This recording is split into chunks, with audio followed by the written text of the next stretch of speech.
Tara, pitas tayo ng ubas. Yung mga natira pa akong hindi na-harvest. Ay, mga nakatago. Sa baba siya tumubo.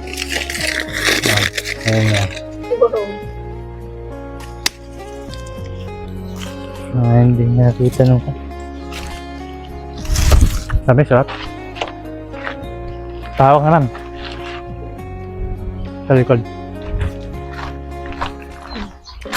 Hindi, pitasin natin yung natira pa din. May natira pa ditong mga bunga.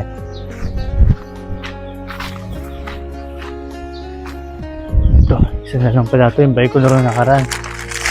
Natira na lang ng ibon. Sabihin, sinapit lang yan. Hala. Mga natira nung nakaraan Baikonur. Wala na ko yung Arcadia. Hindi pa masyadong hinog eh. Yan, hulog mo. Meron pa dito, ito. May sili pa, oh. Ganda, dami yung sili, oh. Ayun, sa likod mo pa, sa likod mo. Pakita yung sili sa likod. Okay. Ayun, dami.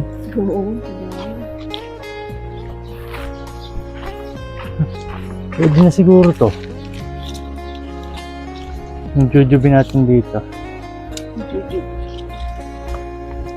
Sarap nito yung jujubin natin. Suma. Hindi siya ganong kalakihan ngayon kasi nga. Mga huling bunga na lang to. Pero meron mga sumalabas ulit ng mga bunga yan, no? Ayun, no? Dami rin yan. Mga lumalabas ng mga bunga ngayon. Mga bunga niya. Dito pa. Daming bunga niya, no? Oo. Yan, tuloy na lahat yan. Hindi na ma-abort yan. Hindi na ma-abort yung mga bunga. Nagbubulaklak ulit siya. Sarap ito, yung jujubinato. Ito kagandahan sa sarili mong tanim. At kapipitas mo, pwede mo nang kainin. Walang inpan, walang spray. Walang pesticide na ginamit. Tamis?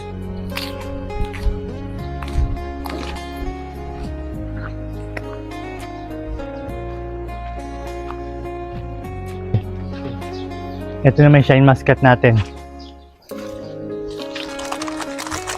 Tingnan natin. Unang bunga ng shine muscat ko, kaya ito lang ang binunga.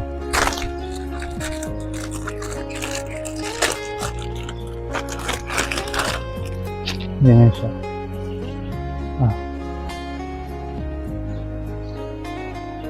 Beres niya.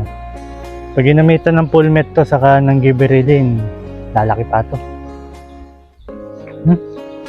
Sarap.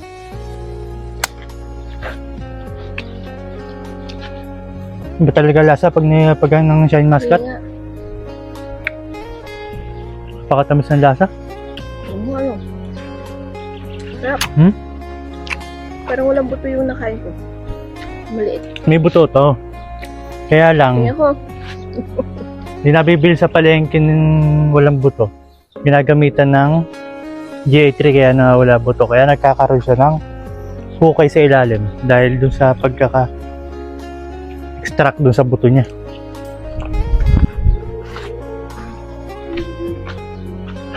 Yan yung mga huling bunga nung